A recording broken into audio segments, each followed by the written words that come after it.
Silk Road by Nick Middleton. A flawless half-moon floated in a perfect blue sky on the morning we said our goodbyes. Extended banks of cloud like long French loaves glowed pink as the sun emerged to splash the distant mountaintops with a rose-tinted blush now that we were leaving Ravu.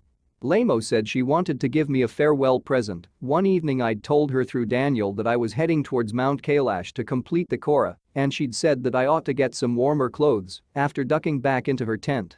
She emerged carrying one of the long-sleeved sheepskin coats that all the men wore. Seaton sized me up as we clambered into his car. "Ah, yes," he declared, "Drakpa, sir, we took a shortcut to get off the Changtang." Seaton knew a route that would take us southwest. Almost directly towards Mount Kailash. It involved crossing several fairly high mountain passes, he said, "but no problem, sir," he assured us. "If there is no snow, what was the likelihood of that?" I asked, "Not knowing, sir, until we get there from the gently rolling hills of Ravu." The shortcut took us across vast open plains with nothing in them except a few gazelles that would look up from nibbling the arid pastures and frown before bounding away into the void. Further on, where the plains became more stony than grassy, a great herd of wild ass came into view. Seaton told us we were approaching them long before they appeared. "Kayang," he said, pointing towards a far-off pall of dust. When we drew near, I could see the herd galloping en masse, wheeling and turning in tight formation, as if they were practicing maneuvers on some predetermined course.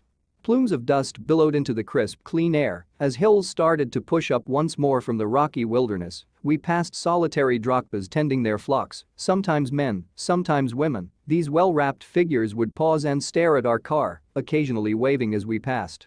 When the track took us close to their animals, the sheep would take evasive action, veering away from the speeding vehicle. We passed nomads' dark tents pitched in splendid isolation, usually with a huge black dog, a Tibetan Mastiff, standing guard.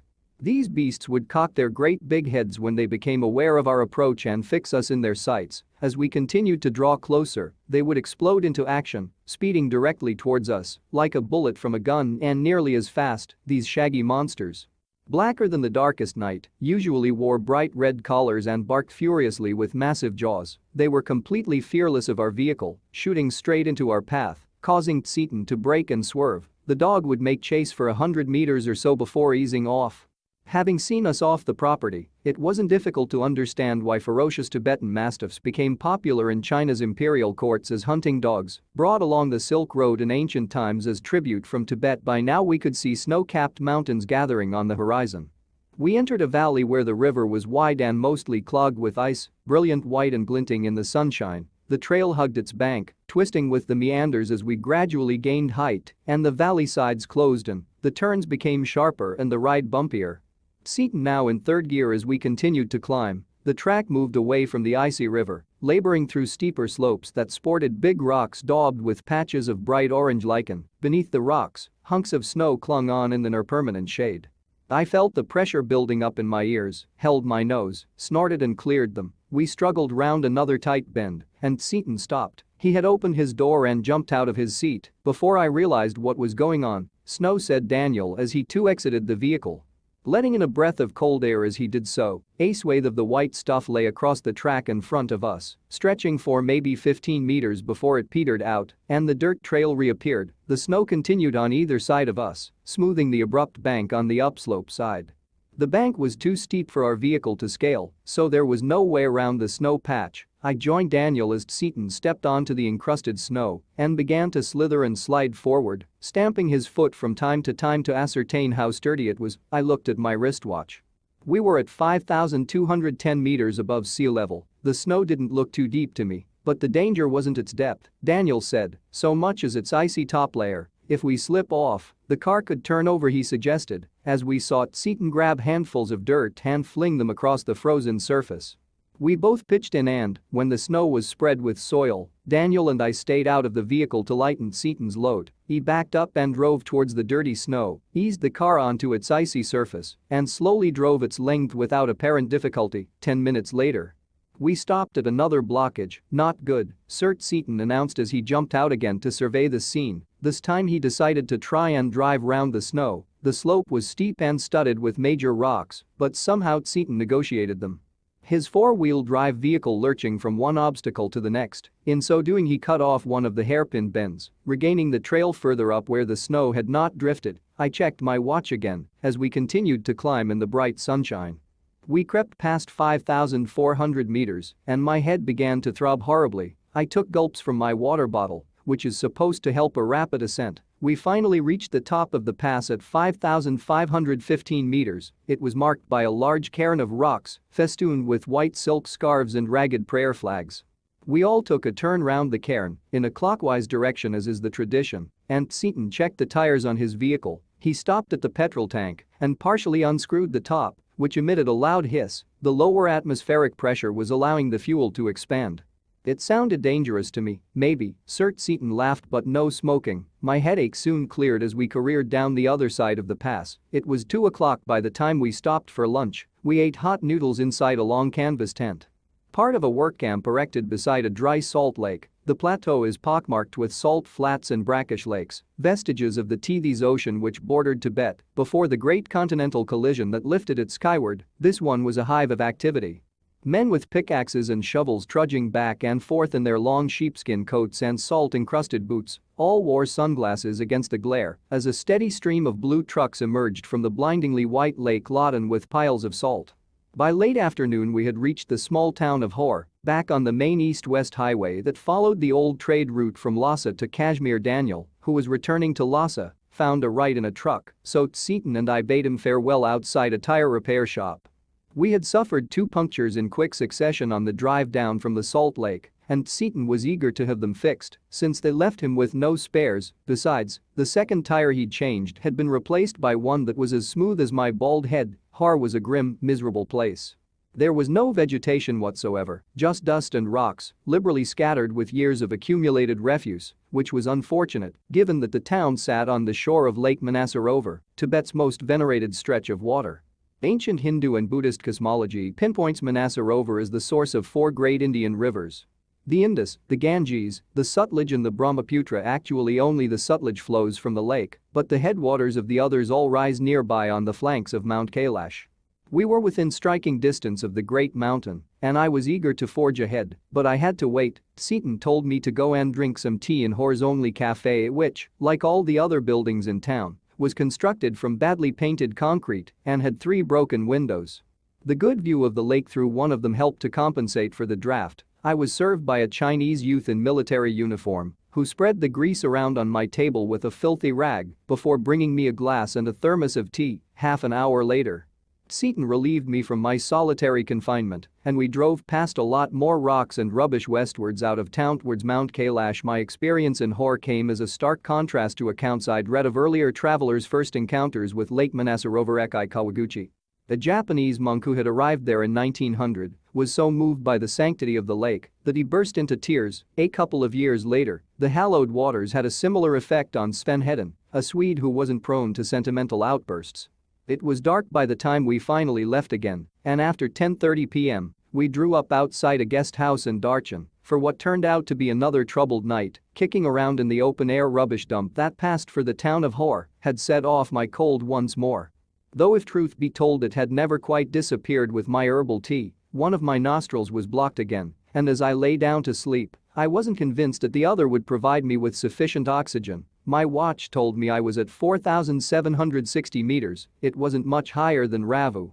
And there I'd been gasping for oxygen several times every night. I'd grown accustomed to these nocturnal disturbances by now, but they still scared me. Tired and hungry, I started breathing through my mouth. After a while, I switched to single nostril power, which seemed to be admitting enough oxygen, but just as I was drifting off, I woke up abruptly. Something was wrong. My chest felt strangely heavy, and I sat up, a movement that cleared my nasal passages almost instantly and relieved the feeling in my chest.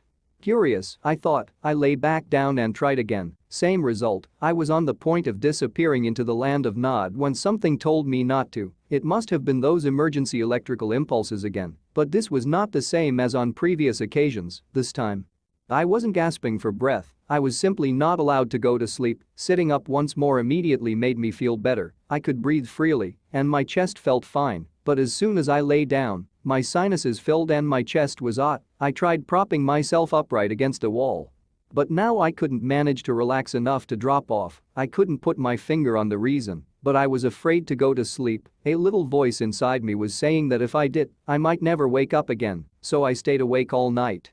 Seton took me to the Darchin Medical College the following morning. The medical college at Darchin was new and looked like a monastery from the outside, with a very solid door that led into a large courtyard. We found the consulting room, which was dark and cold and occupied by a Tibetan doctor who wore none of the paraphernalia that I'd been expecting. No white coat, he looked like any other Tibetan with a thick pullover and a woolly hat.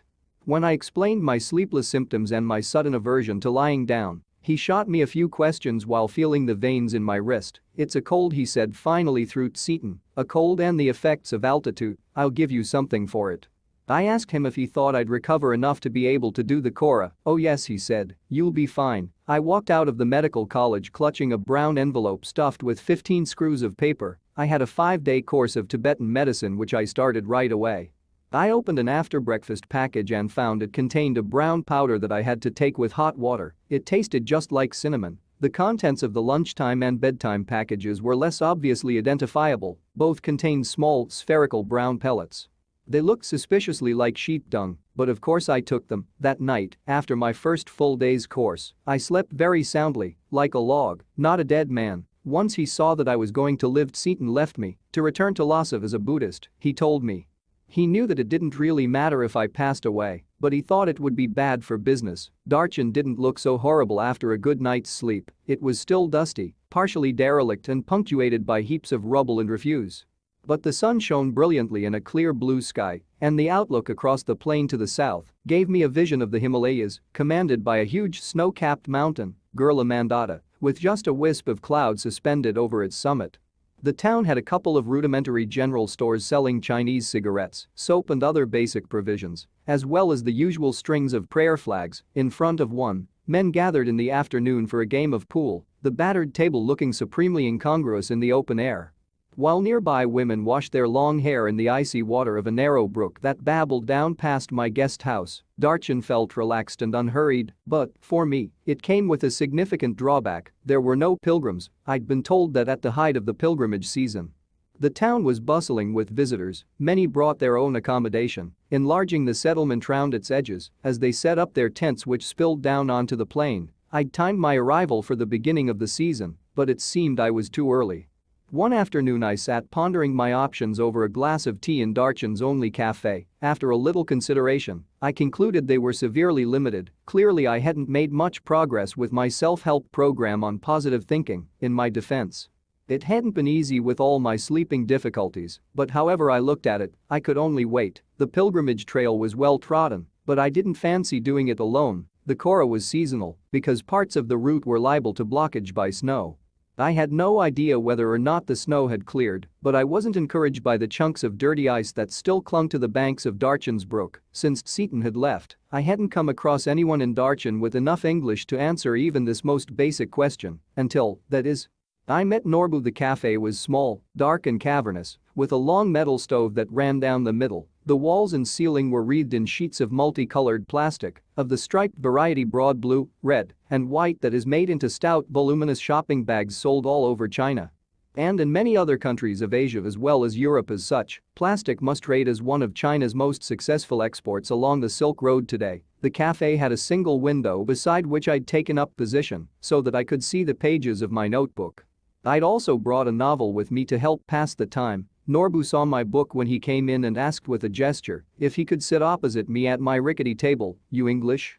he inquired after he'd ordered tea. I told him I was, and we struck up a conversation. I didn't think he was from those parts because he was wearing a windcheater and metal-rimmed spectacles of a Western style. He was Tibetan, he told me, but worked in Beijing at the Chinese Academy of Social Sciences. In the Institute of Ethnic Literature. I assumed he was on some sort of field work. "Yes and no," he said. "I have come to do the Kora." My heart jumped.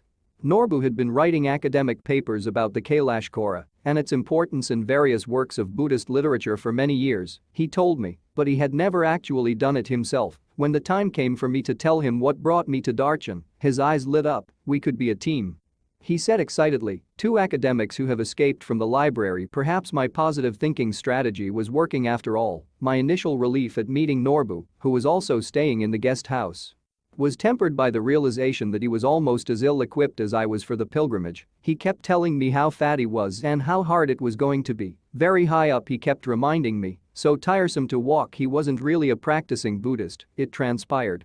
But he had enthusiasm and he was, of course, Tibetan, although I'd originally envisaged making the trek in the company of devout believers. On reflection I decided that perhaps Norbu would turn out to be the ideal companion. He suggested we hire some yaks to carry our luggage, which I interpreted as a good sign, and he had no intention of prostrating himself all round the mountain. Not possible, he cried, collapsing across the table in hysterical laughter. It wasn't his style, and anyway his tummy was too big.